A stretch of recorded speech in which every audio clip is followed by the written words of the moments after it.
JJ, you get the kind of, you're used to the performances like that from LeBron and AD, but to have Max and Dorian combined for so few shot attempts, but to hit them and to kind of play defense, did that typify, you feel like, the effort that they're bringing and kind of where the team energy is at right now? Yeah, Doe had an awful first half. It was it was bad. He was great in the second half. I told him that at halftime. He was awful. I don't know where that came from. I played with him, watched him. Our game plan discipline in the first half was so bad. So bad. And I thought our guys, they played offensively with the right intent. Another night where we got close to 30 assists. Defensively, Trae Young, he bends you in ways. We played coverage tonight, and he's still 33 and 9. I mean, he's a fantastic offensive player. But I thought our defense overall in the second half was much better. Doe, Max, those guys.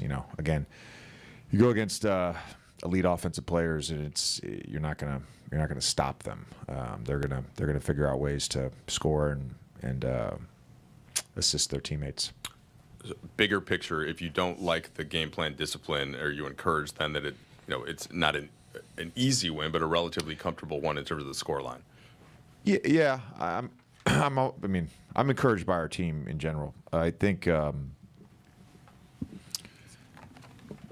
message that I relayed to them at halftime is the reason why that stuff matters. The reason why executing a personnel-based scouting report that we've talked about is because I don't want to coach a good team. I don't want to be a part of a good team. I want to be a part of a great team, and I believe this team can be a great team. And so it is about the small details. And, we don't – we said this the other night at halftime against Sacramento, felt the same way against this team, and this is not a knock on either of these teams. It's just the nature of how they play and how they score. At times they're just running up and down the court. It feels like a pickup game. We're going to lose the pickup game. We're going to lose the pickup game. We have to get back on defense. We have to execute on offense. We have to pass. We have to screen. And when we've done that, we've been a really good basketball team. JJ, what were some of the things that got you most frustrated in the first half, in terms of like the things you wanted to see, and when it came to execution that you guys didn't execute? Started on makes. They had 11 fast break points in the first half, and some of those were off our turnovers. But I scored 9 right after makes, so essentially 20 transition points and a half, which is insane. The thing that really got me was the Bogdanovich running into screens and ghosting out, which we said he the last 5 games he's done that a number of times every game. He hasn't set a screen yet. So why are we switching that and then creating confusion? And then when they get open threes, he gets behind the defense, they score. He's not going to set the screen. He's going to run. You stay with your own. They call a square. Like it's that part of it. Couldn't have emphasized that anymore. I have 2 for you, JJ. You guys have won 8 out of 11.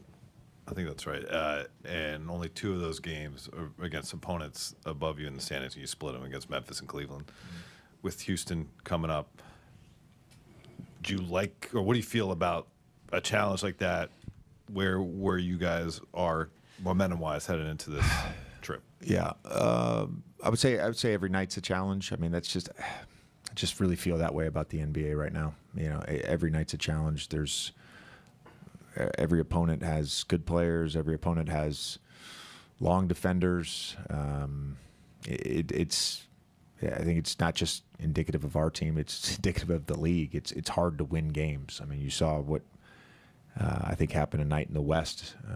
Max Wivet just told me, Houston loses, San Antonio beats Denver, Dallas loses. Like, it's hard to win night to night. So relishing the challenge of this trip, because Houston's fantastic and Dallas is fantastic, even if Luka doesn't play. But it's no different than tonight. It's no different than last night. It's you got to do it the right way, and you got to build the habits, and you got to execute. And just as a basketball guy born in the 80s, what's it like to see LeBron pass Michael Jordan in all-time 30-point games on a fadeaway jump shot?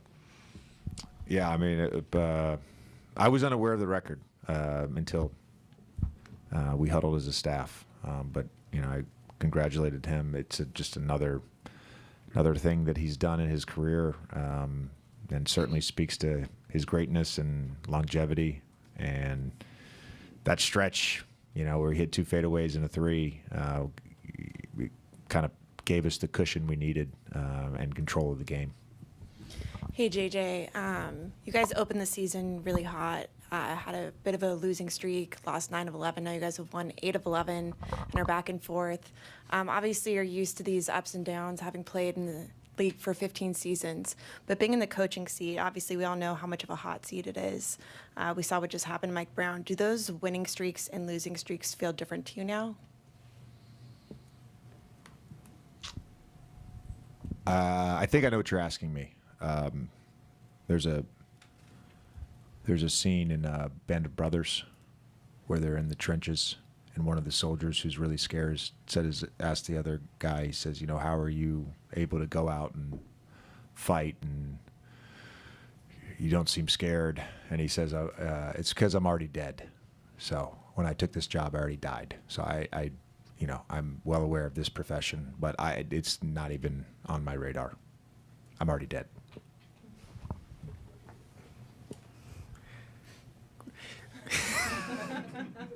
Not a thought day to day. Sorry. Wow. It's kind of to her question. Even through the downs that you guys went through, what helped you maintain the belief that this can still be a great team? I guess even through this surge. I guess, yeah. Yeah, I'll reiterate something that I believe I said in this very room prior to the Philadelphia game, coming off that road trip when we lost 4-5 and we were 4-4, and I signed up for the hard stuff. I didn't sign up for the easy stuff. I enjoy problem solving. I enjoy the hell out of coaching. So it's not. It's not one thing that led to it's all part of the process and journey of trying to become a good basketball team and hopefully a great basketball team. JJ, just as a follow-up to that, how do you find like a great basketball team, and what's the nuances in like the good versus great? Yeah, I mean, you could certainly look at wins and losses. I tend to think of a team that has a firm, consistent identity and a strong belief and confidence in that identity every night.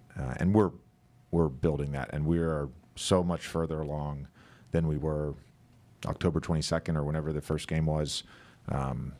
So I'm very, encouraged. Pleased is the wrong word because you can't get pleased in this profession. You're encouraged, and I'm encouraged by our group right now. Thanks, Coach.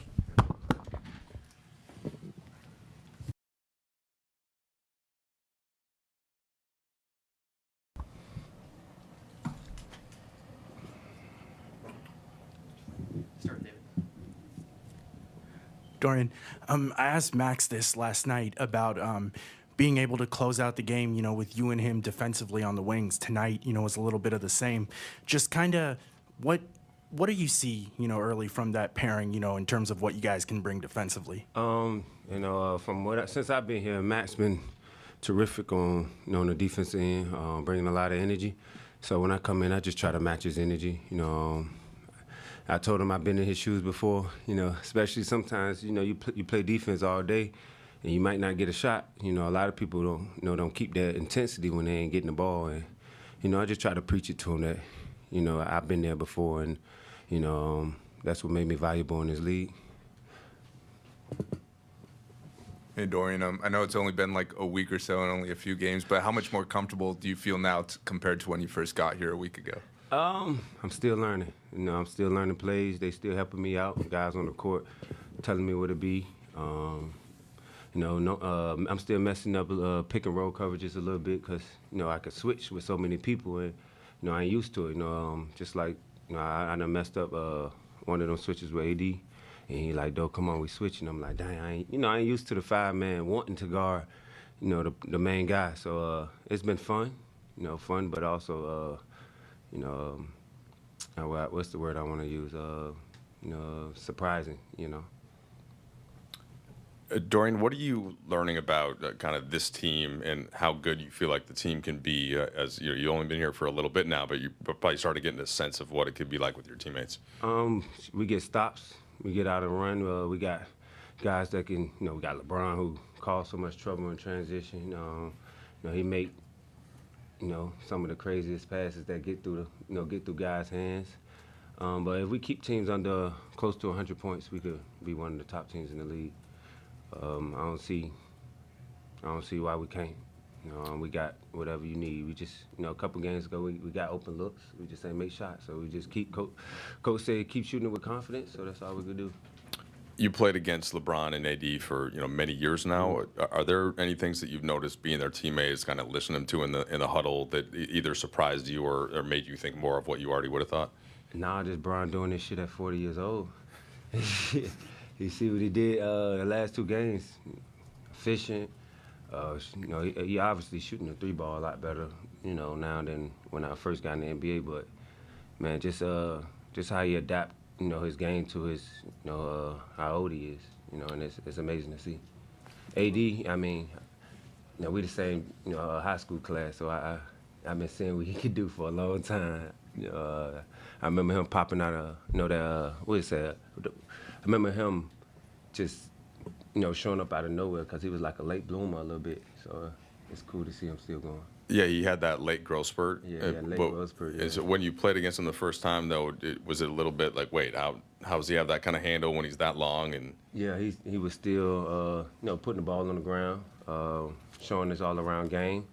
And then the next year in college, it looked like he grew a little bit more. So yeah, it's been fun out here though. You know, got 2 wins in a row. That's all we can celebrate it. Yeah, welcome to the team. I just wonder as you've been on a couple of teams at this point, what's been the difference in kind of just the Lakers organizations, your early impressions, and also Bron surpassed Michael Jordan tonight, being a part of, you know, some accolades in history. Yeah, what is that like for you? You know, it's just something I can share with my kids, you know, really. You know, I get to see greatness and witness greatness and play alongside of greatness. So, but the Lakers been, you know, they've been showing nothing but love, fans. You know, I'm excited. I'm excited to be here. Excited to make a run at this thing and, you know, try to see what we can do in the playoffs. Dorian, this last run you guys have been on, or the team, I know it was before you guys got here, 8 of 11, Max and Austin, these guys talk about after that road trip in Miami and Atlanta that they kind of knew their roles a little better. You know, Max knows he's going to go out there and guard the best guy and have some corner threes, and Austin's carrying the ball hand a little more. Your role is probably changing coming over from where you were at in Brooklyn a little bit. So what have they told you about your role, and are you figuring that out here with this team and these guys and these new teammates? Nah, my role ain't pretty much changed much. You kind of know what you're getting with me. I think Coach JJ know that. You know, like he said, I done played with him. You know, he know what he getting out of me. I'm gonna play hard, crash the glass, shoot open threes. You know, make the right play. So ain't much change for me. Just new sets and, you know, new teammates and learning their tendencies. Thanks, Jordan. Appreciate you. Oh man.